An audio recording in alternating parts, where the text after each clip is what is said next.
comment ça va? Ça va très bien. Bon, Des bonnes nouvelles à annoncer. Ah oui, alors vous avez une très bonne nouvelle à annoncer. On va en parler. Vous avez 33 ans, Arthur. Vous êtes né à Sèvres, dans les Hauts-de-Seine. Vous avez fait des grandes études, contrairement à nous, car qui est polytechnicien autour de cette table et normalien? Non plus. À part vous, personne. Vous avez rejoint Google en 2020. 3 ans plus tard, vous fondez avec 2 amis qui, eux, travaillent à Meta, la start-up Mistral. Pourquoi Mistral? Mistral, alors on y a beaucoup réfléchi, c'est Timothée qui a eu l'idée, c'est un vent français. D'accord. Ouais. 1 an après, vous êtes le seul Français. Non, mais c'est une bonne raison. Vous êtes le seul Français dans le classement de Time Magazine sur les innovateurs les plus prometteurs du monde. Vous défendez une intelligence artificielle européenne, open source. On va définir ce qu'est open source tout à l'heure. Économe en énergie. Et vous êtes ici ce soir car vous avez une très bonne nouvelle à partager. Une levée de fonds de 1,7 milliard. 1,7 milliard d'euros, dont 1,3 milliard, c'est ça? Effectivement, qui vient d'un partenaire stratégique qui est ASML. Qui est une compagnie néerlandaise. Et en fait, vous devenez comme ça la première décacorne. Oui, alors c'est un terme Je ne connaissais français. pas le mot décacorne. Oui, c'est un terme inventé par les Français, parce que je ne sais pas où ils l'ont trouvé, mais effectivement, on a une valorisation au-dessus de 10 milliards d'euros. C'est ça, parce que licorne, c'est jusqu'à 1 milliard, c'est ça? Oui. Après, il y a décacorne, 10 milliards, et ensuite, il y a pentacorne. Très bien. Juste avant de savoir qui est ASML, qui se cache derrière ASML avec toi, pourquoi est-ce qu'on dit le chat ou le chat? On dit le chat, et c'est notre assistant que vous pouvez tester dès aujourd'hui sur Ah bah oui. chat.mistral.ai. D'accord, on peut le télécharger. Et les Vous pouvez le étrangers télécharger ici, oui. disent le chat. Oui, ils ont un peu du mal. Alors, on ne sait pas si c'était vraiment un bon nom, à vrai dire, mais... Ah, merde. Mais du coup, vous pourriez le changer ou pas? Ouais, c'est une bonne marque quand même. Les gens nous aiment bien à cause de ce... Et puis, vous voyez, ça ressemble à un chat, donc... Oui. Voilà. Non, mais on est D'accord. très content de... Mais vous de n'êtes ce pas nom. content, vous n'êtes pas satisfait du nom? On est très content du nom, si. Si, d'accord, on le garde. Oui, on le garde. Ok. Alors donc vous venez de nous annoncer donc cette très très bonne nouvelle. Et qui est le géant ASML qui a injecté 1,3 milliard dans Mistral? Paul. Oui, ASML avec l'accent, ça donne Advanced. Pourquoi t'as dit oui? Bah, parce que tu me lances, donc je dis. Ah, ok. Bah, c'est un réflexe. Donc ça donne avec l'accent Advanced Semiconductor Materials Lithography. Yeah. Votre nouvel actionnaire principal, donc Arthur Mensch, une boîte que j'imagine personne ne connaît autour du plateau. Et pourtant, ASML, c'est un mastodonte de la tech d'origine néerlandaise. Son chiffre d'affaires, attention, 28,3 milliards d'euros. Et surtout, c'est un maillon essentiel de l'intelligence artificielle. Tout ça grâce à cette machine qui vaut à elle seule la modique somme de 380 millions d'euros si NBC avait pu rentrer dans leur usine aux Pays-Bas. Ici, on enlève les contaminations de la blouse et de vos vêtements. Nous devons porter ces blouses pour protéger ces machines extrêmement minutieuses d'une contamination par nos cheveux et nos cellules de peau. Il faut environ 7 Boeing 747 pour transporter tout ça. Donc ces machines très chères, très fragiles et très volumineuses, ASML les vend à Intel, TSMC ou Samsung, bref, à tous ceux qui produisent des semi-conducteurs, ces petites puces qui sont les cerveaux de tous nos appareils électroniques, téléphones, ordinateurs, voitures électriques. La technologie Made in ASML a un nom qui claque, lithographie par rayonnement ultraviolet, et ASML en est très fier. Nous procédons motif par motif, couche par couche, puce par puce, plaque par plaque, avec la rapidité et la robustesse dont nos clients ont besoin pour produire massivement. Une technologie qu'ils sont les seuls à maîtriser à l'heure où les semi-conducteurs sont partout autour de nous. ASML devient donc vital et son patron est français. Le voici avec son petit col roulé, je vous présente. Christophe Fauquet, the CEO of ASML. I consider Christophe one of the most important people in the world just now. C'est un beau compliment, faut dire que sur les 15 plus grosses boîtes de la tech, ASML est la seule européenne. Lever des capitaux est beaucoup plus facile aux États-Unis qu'en Europe. Et la majorité des capitaux investis en Europe proviennent des États-Unis. Eh bien non, pour une fois, dans la tech, des Européens ont levé 1,3 milliard d'euros auprès d'autres Européens. C'est le début d'une nouvelle ère, Arthur. Absolument, et ça correspond à un partenariat stratégique qui est aussi un partenariat commercial. En fait, on aide ASML à améliorer la qualité de ses machines, la précision des machines. Et ça correspond au fait qu'on a ce modèle économique où on apporte, on sort l'intelligence artificielle des laboratoires et on va travailler avec les champions verticaux. Il se trouve que l'Europe a beaucoup de champions verticaux dans l'industrie lourde et dans l'industrie de pointe. Et donc, c'est une bonne manière pour nous d'avancer l'industrie du semi-conducteur avec de l'intelligence artificielle. Et du coup, vous restez français ou vous êtes en partie néerlandais du coup? Bah, nous, on a une table de capitalisation où il y a différents investisseurs qui viennent de différents endroits dans le monde et on a des activités dans le monde entier. Mais notre quartier général, il est effectivement en France et les 3 fondateurs sont en France. Et la rumeur du rachat par Apple qu'on a pu lire ici et là, est-ce qu'elle est sur une échelle de 0 à 10? On reçoit beaucoup de demandes dans les 2 dernières années, on va dire. Donc c'est vrai. Donc alors, je dirais 8. Non, vous pouvez faire votre propre estimation, mais non, mais nous, notre chemin, ça a toujours été un chemin de l'indépendance. On est parti d'entreprises de big tech en se disant qu'on pouvait créer une aventure européenne qui fonctionnerait. Elle commence à très bien fonctionner. Et donc, pour nous, le chemin, c'est de continuer comme ça, d'accélérer avec cette levée et d'aller vers plus d'indépendance et plus de développement au niveau mondial, quoi. Et est-ce qu'il y a une philosophie différente par rapport aux Américains ou aux Chinois? À Mistral ou en Europe même? On a une philosophie, alors on a 2 choses qui sont assez différentes. La première, c'est que quand on travaille avec les entreprises, on n'amène pas seulement les modèles, on amène toute la solution et on déploie des experts aussi pour qu'ils aillent travailler avec d'autres chercheurs. Donc là, par exemple, nos chercheurs, ils travaillent avec les chercheurs d'ASML pour améliorer les machines. Donc il y a vraiment une profondeur de travail qui est différente. Et l'autre aspect qui va avec, c'est qu'on a toujours été les leaders dans la mise à disposition de modèles open source. Donc on donne des modèles gratuitement. Alors juste on va s'arrêter sur ça, j'ai dit qu'on allait expliquer. C'est quoi la philosophie open source? La philosophie open source, c'est qu'il y a une partie de ce qu'on construit en logiciel qui doit être mis à disposition gratuitement de tout le monde parce que ça bénéficie à tout le monde. Et quand on est parti de Google et de Meta, l'intelligence artificielle, qui est un peu le nouveau logiciel, c'était pas du tout question de le rendre ouvert et il était beaucoup plus question que les entreprises américaines le gardent fermé et que l'accès soit contrôlé par ces entreprises. Et donc quand on a lancé Mistral, la première chose qu'on a fait, c'est mettre à disposition des modèles ouverts qui étaient les leaders du marché. Et on a continué à le faire dans les 2 années qui ont suivi. Et en fait, ça correspond à un modèle économique où, quand on ouvre un modèle et quand on le met à disposition de tout le monde, les gens peuvent le modifier, ils peuvent lui ajouter des capacités, ils peuvent le rendre meilleur en physique, par exemple, ce qui est utile pour ASML. Et donc, le modèle économique qu'on a, c'est on met à disposition gratuitement des modèles, mais par-dessus, on a tout un produit et toute une expertise qui nous permet de travailler avec des entreprises en profondeur. Et par-dessous, on a également de l'infrastructure, c'est-à-dire qu'on a des serveurs qui nous permettent de servir nos modèles. Et c'est pas une perte de technologie que d'ouvrir son code aux autres, alors que la plupart le laissent fermer? En fait, c'est une bonne manière de créer une communauté et d'avoir des contributions d'autres personnes, d'autres entreprises qui vont prendre les modèles, les modifier, montrer ce qu'on peut faire avec. De manière générale, tout Internet tourne sur du logiciel open source aujourd'hui. Et la raison pour ça, c'est qu'il y a beaucoup d'entreprises qui ont intérêt à avoir une base commune. En fait, c'est la même chose pour l'intelligence artificielle qui est en train de devenir la colonne vertébrale de l'information de demain. Et quand vous parlez d'intelligence artificielle, on ne parle pas juste du chat ou de ChatGPT. On vous parle, parce que là, vous parlez des relations que vous avez avec certaines entreprises. En fait, les entreprises font appel à vous. Oui. Vous allez aux entreprises et vous faites du clé en main. On fait du clé en main, on travaille avec eux. En fait, on fait 2 types de choses. Je suis une boîte de caméras. Voilà, par exemple, je dis n'importe quoi. Je suis une boîte de caméras. J'arrive, j'ai besoin de vous. D'accord. Et vous m'apportez une solution, c'est ça? Absolument. La boîte de caméra, elle va avoir tout un tas de process, de construction, etc. Et elle a un certain nombre de choses assez compliquées pour faire tourner l'entreprise. Et donc, ce que nous, on apporte, c'est comprendre ces process compliqués, par exemple l'approvisionnement de toutes les pièces pour la caméra, et utiliser des agents d'intelligence artificielle, donc des systèmes qui vont interagir avec les humains, interagir avec le logiciel, pour faciliter toute la gestion de l'approvisionnement de la caméra. Et donc pour ça, il faut comprendre le problème, il faut comprendre comment on approvisionne les pièces d'une caméra, et puis il faut comprendre ce qu'on est capable de faire et pas encore capable de faire avec de l'intelligence artificielle, parce qu'il y a des choses qu'un agent d'intelligence artificielle peut faire, et d'autres où il y a encore des difficultés.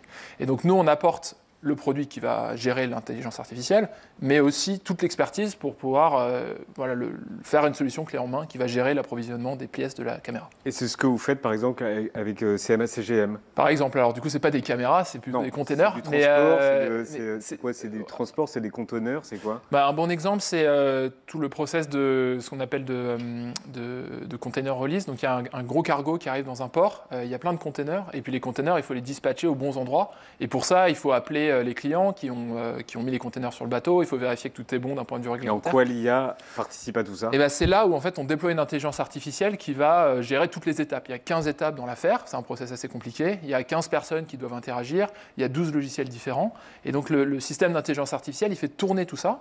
Il va appeler un premier outil, appeler un premier logiciel, il va appeler une deuxième personne pour avoir un feu vert. Et donc il gère toute l'orchestration des feux verts et toute la coordination. Et à la fin, ce que ça veut dire, c'est que tous les opérateurs, ils sont capables d'être beaucoup plus efficaces, ils travaillent 5 fois plus vite. Et vos détracteurs vont vous dire qu'à cause de vous, beaucoup d'emplois vont disparaître. J'imagine que dans le cas de CMA-CGM, votre solution remplace des personnes qui géraient ça avant? Alors ça ne les remplace pas, ça leur permet de faire d'autres choses. Ça leur permet de passer plus de temps avec les clients en particulier, de favoriser le contact.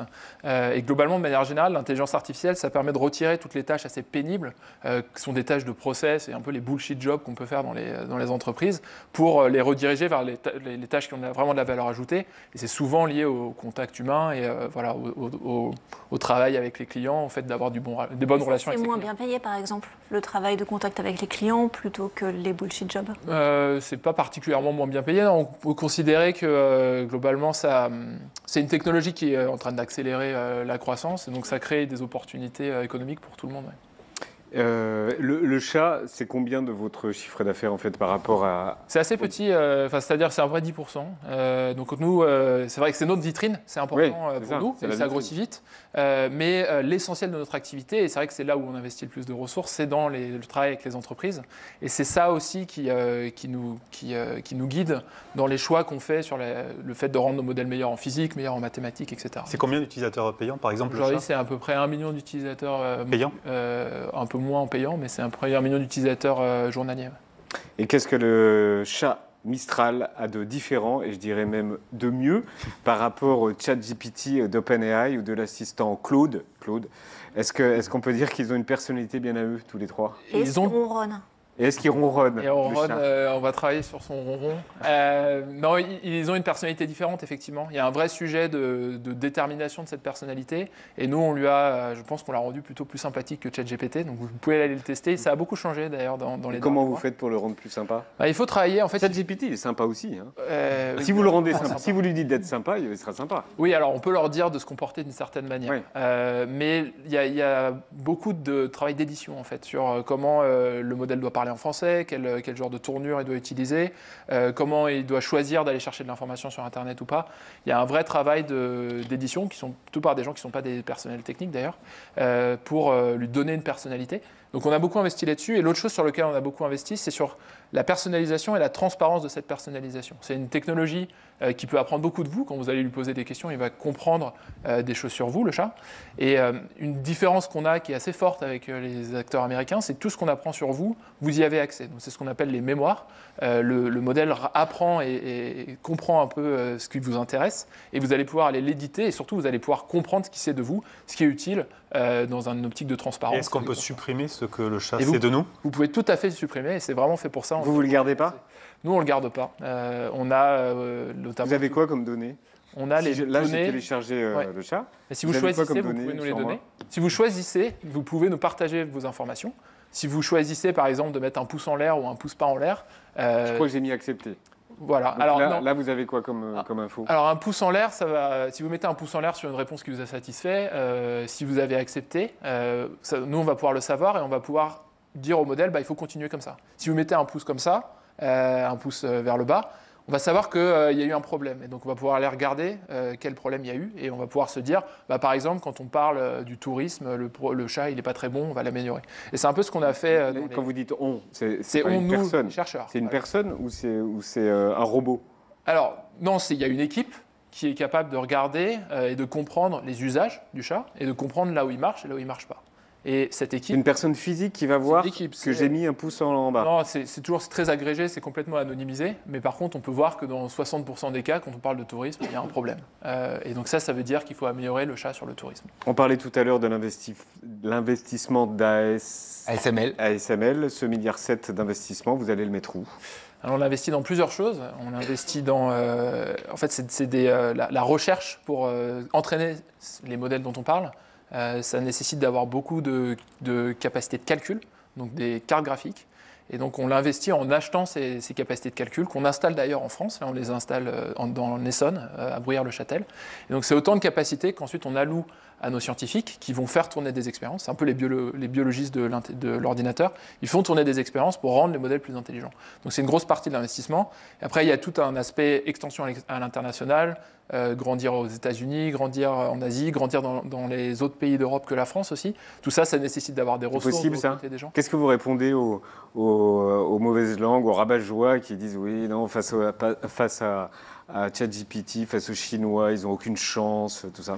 C'est ce qu'on nous dit depuis 2 ans et pour le moment, je dois dire je pense qu'on a fait des bons progrès et d'un point de vue modèle économique, on commence à établir que tout fonctionne bien et qu'on a une très très bonne opportunité. C'est facile d'attirer des talents IA en France ou ils partent tous aux États-Unis Non, je pense que c'est la grande force du pays en réalité. Le fait on a des très bonnes écoles. Il faut être fort en mathématiques et en informatique pour faire de l'intelligence artificielle. Il se trouve qu'historiquement, on a les écoles pour ça. C'est pas vrai qu'en France, c'est aussi vrai en Angleterre, c'est vrai en Pologne. Et donc toutes ces personnes-là qui sortent d'école, c'est autant de gens qu'on arrive à recruter parce qu'on leur propose un projet qui est un projet européen. Donc ils peuvent être dans le quartier général.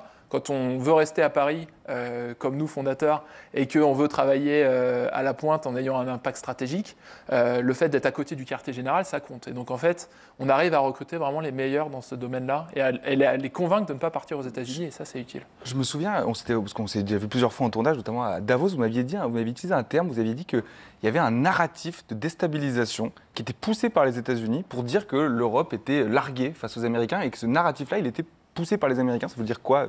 Un narratif de déstabilisation. Bon, la manière dont vous le dites, ça ressemble à un complotisme. C'est vous qui l'aviez dit. Je pense qu'effectivement, les États-Unis ont tendance à dire que les Européens ne savent rien faire. Et en fait, ça leur bénéficie, parce qu'ensuite, ils exportent de la technologie. 80% de la technologie européenne, elle est importée des États-Unis. Et en fait, c'est d'autant plus problématique qu'on est maintenant à une inflexion et que l'intelligence artificielle va encore, si nous, on n'intervient pas, augmenter cette dépendance économique.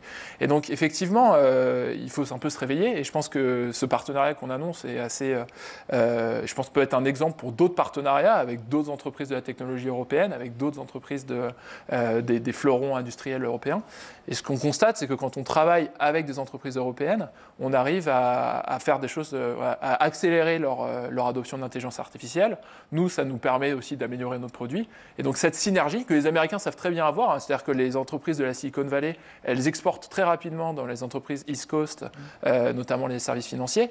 Et en fait, ça leur crée du revenu, ça leur crée de l'échelle et ça leur permet de grossir. Il faut qu'on arrive à faire la même chose en Europe. Mais les Américains, effectivement, si on regarde leurs intérêts, ils n'ont pas intérêt à ce qu'on se réunisse, à ce qu'une entreprise française travaille avec une entreprise hollandaise, par exemple. Parce que ça veut dire que c'est un vrai espace économique unifié et que du coup, on a une chance sur la guerre de l'échelle. Et c'est ce que vous avez fait.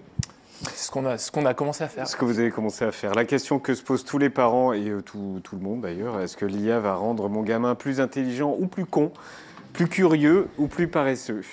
Alors je pense que c'est une très bonne question et en fait ça dépend beaucoup de l'utilisation. C'est-à-dire que ça peut rendre plus intelligent ou plus con. Et ça commence à être assez bien documenté.